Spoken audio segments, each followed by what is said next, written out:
Assalamualaikum warahmatullahi wabarakatuh. Apa kabar semua? Semoga selalu diberi kesehatan oleh Allah Subhanahu wa Ta'ala. Pada materi kali ini, kita akan membahas tentang klasifikasi makhluk hidup. Sebelum kita lanjut, jangan lupa untuk dukung video ini dengan cara subscribe, like, dan komen agar mudah mendapatkan video pembelajaran lainnya.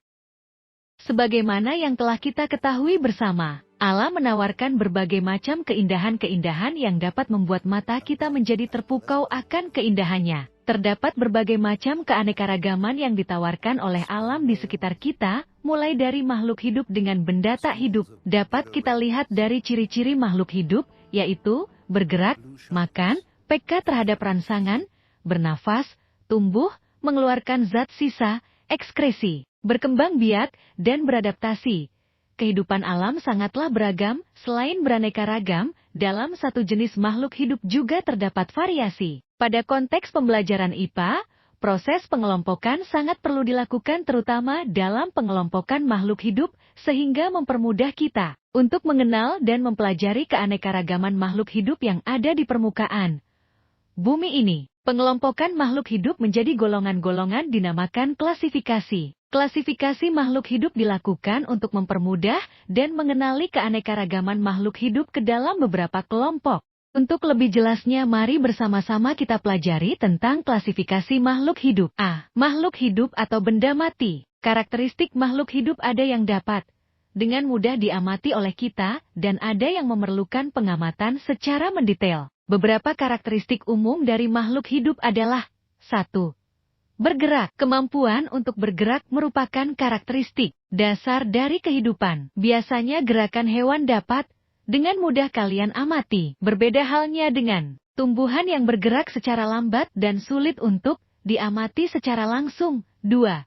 Tumbuh dan berkembang. Sesuatu disebut makhluk hidup berarti mereka dapat tumbuh dan berkembang. Hal ini berarti menjadi lebih besar, lebih rumit, atau keduanya. Beberapa makhluk hidup dapat tumbuh sangat lambat, namun beberapa makhluk hidup tumbuh lebih cepat. 3. Berkembang biak atau bereproduksi. Semua makhluk hidup dapat melakukan reproduksi. Hal ini menunjukkan bahwa mereka dapat menghasilkan keturunan yang mirip dengan induknya. 4.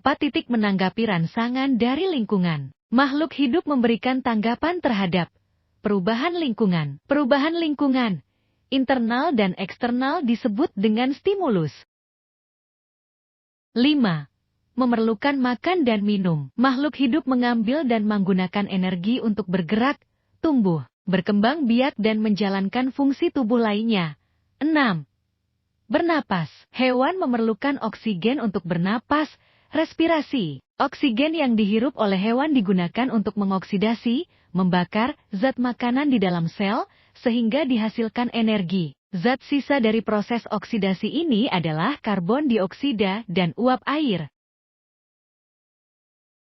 7. Menghasilkan zat sisa atau berekskresi. Terdapat banyak sekali proses biokimiawi di dalam tubuh makhluk hidup. Selain menghasilkan produk yang berguna, reaksi ini juga menghasilkan zat sisa yang bersifat racun bagi tubuh, sehingga harus dikeluarkan dari tubuh makhluk hidup. Proses pengeluaran zat sisa metabolisme ini disebut dengan ekskresi. 8. Tersusun dari sel. Makhluk hidup secara struktural tersusun dari sel. Makhluk hidup ada yang tersusun dari satu sel uniseluler, seperti Paramecium, amoeba, dan Iglena.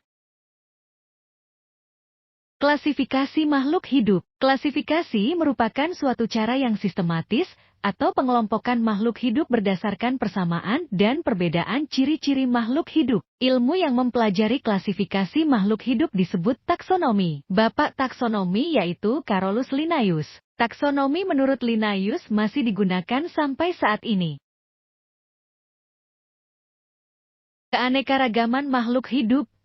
Telah kita ketahui bersama, makhluk hidup di dunia memiliki keragaman bentuk, ukuran, habitat, atau tingkah laku. Semua perbedaan yang terjadi antar individu disebut dengan variasi. Tujuan klasifikasi adalah untuk memudahkan mempelajari makhluk hidup.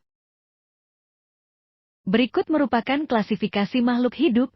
Klasifikasi makhluk hidup dibagi menjadi 2. Pertama, sistem 5 kingdom. Sistem 5 kingdom terdiri atas 1. Monera. 2. Protista. 3. Fungi. 4. Plantae. 5.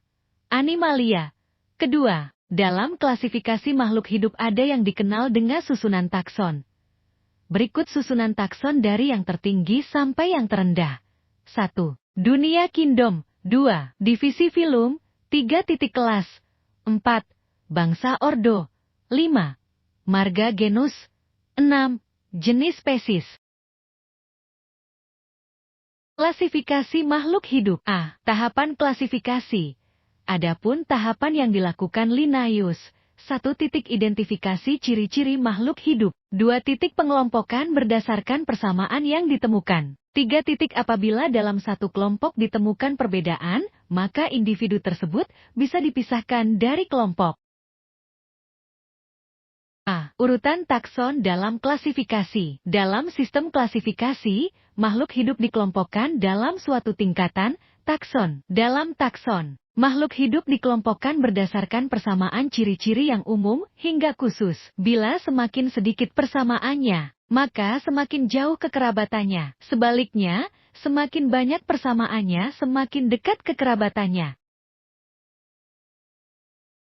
Mari kita pelajari tentang urutan takson. Pertama, kingdom merupakan tingkatan takson tertinggi jika anggota takson terbesar. Organisme di dunia dikelompokkan menjadi 5 kingdom yaitu 1.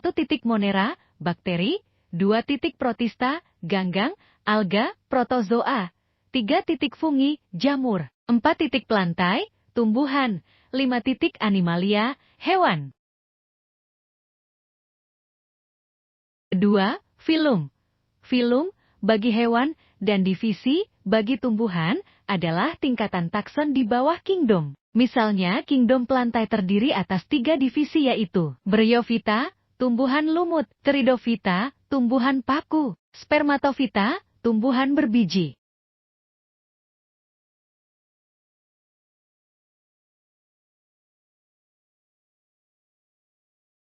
Ketiga, kelas. Anggota takson setiap filum atau divisi dikelompokkan lagi berdasarkan persamaan ciri menjadi takson kelas. Misalnya tumbuhan berbiji tertutup memiliki 2 kelas, Magnoliopsida, dikotil, Liliopsida, monokotil. Keempat, ordo, bangsa. Ordo pada tumbuhan berakhiran ales, misalnya ordo, Solanales, terong-terongan, cabi-cabian, Cucurbitales, labu-labuan, Malvales, kelompok kembang sepatu. Kelima, famili, suku. Takson famili pada tumbuhan berakhiran ace, misalnya Cucurbitaceae, labu-labuan, Asteraceae, suku aster-asteran, tenikir-tenikiran, Poaceae, suku rumput-rumputan, padi-padian. Keenam, genus. Takson famili dikelompokkan lagi di bawahnya menjadi beberapa genus. Kaidah penulisan genus yaitu huruf pertama ditulis kapital dan dicetak miring atau digaris bawahi. Contoh jagung, zie, padi, oriza. Ketujuh, spesies. Spesies takson paling rendah dan paling banyak memiliki kesamaan. Suatu organisme dapat dikatakan satu spesies jika dikawinkan dapat menghasilkan keturunan yang fertil. Penulisan spesies terdiri dari 2 kata. Kata pertama menunjukkan genus. Kata kedua menunjukkan spesiesnya. Nama dicetak miring atau digaris bawahi terpisah. Contoh, mawar ditulis Rosa sinensis atau Rosa sinensis. Sampai di sini dulu materi kita kali ini, semoga bermanfaat untuk kita semua.